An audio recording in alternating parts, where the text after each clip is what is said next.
여러분, 저는 이 게임을 해봤습니다.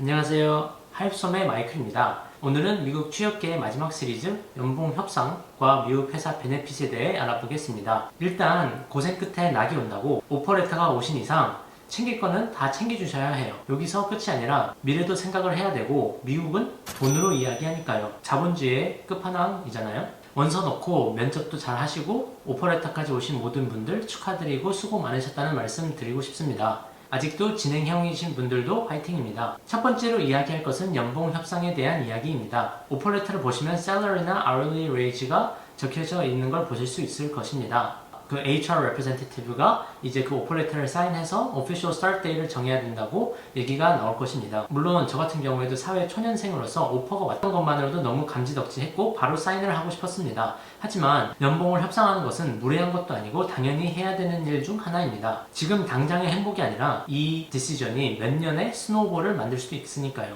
예를 들어 볼게요. 연말에 연봉 협상을 하는데 예를 들어서 5% 연봉 인상을 한다고 합시다. 그리고 지금 현재 오퍼 받은 연봉이 10만 불이라고 해봅시다. 그러면은 내년에 연봉은 5천 불이 인상된 10만 5천 불이겠지요. 근데 이번에 들어가실 때 연봉 협상을 하시고 10만 5천 불을 받는다고 가정을 해봅시다. 그러면은 내년에는 5% 인상된 11만 250불을 받는 것이지요. 그러면 처음에도 5천 불 차이가 났는데 2년 차에는 무려 5,250불이나 차이가 나는 것입니다. 이게 몇 년 동안 지속된다면은 훨씬 차이는 커지고 누적 연봉은 더 많이 벌어지겠죠. 이게 바로 복리의 힘 아니겠습니까? 열심히 하셔서 승진도 하시고 다른 회사로 옮기시면은 연봉도 계속 지속적으로 오르실 텐데 대충 한 해 평균 8%라고 가정을 해봅시다. 그러면은 아까 예를 계속 하자면은 연봉 협상을 안 한 상태로 10년 차에는 20만 불을 받으시고 연봉을 협상할 상태로는 21만 불이나 받으시는 거죠. 벌써 만 불 차이가 납니다. 여기 누적 연봉을 보시면은 총 7만 불 차이가 나시는 걸 보실 수 있으실 텐데요. 물론 세금도 조금 더 내기도 하지만 어쨌든 그 같은 직위임에도 불구하고 연봉 차이가 난다는 현실입니다.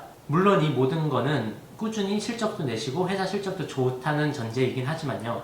여기 나오는 연봉 계산기는 밑에 설명란에 첨부해 놓겠습니다. 연봉 협상을 하시는 방법은 여러 가지가 있을 텐데요. 일단은 전화나 이메일로 HR representative한테 정중하게 여쭤보면 됩니다. Is there any room for salary negotiation? 이렇게 먼저 물어보시면 됩니다. 그리고 이 질문을 하신다고 오퍼가 사라지거나 retract 되는 경우는 거의 없습니다. 저희 일상생활에서도 한 달 예산을 정하는데 회사는 이 오픈 포지션 하나에 예산을 당연히 정해놓겠죠. 근데 회사 입장에서는 이 예산을 다 처음 오퍼 레터를 보낼 때 다 넣을 필요가 없겠죠. 왜냐하면 아까 말하는 대로 그 수년간 이 스노우볼이 계속 굴러가니까요. 그래서 처음에 최대한 연봉을 적게 주는 것도 회사에서는 좀 돈을 절약할 수 있는 방법 중 하나겠지요.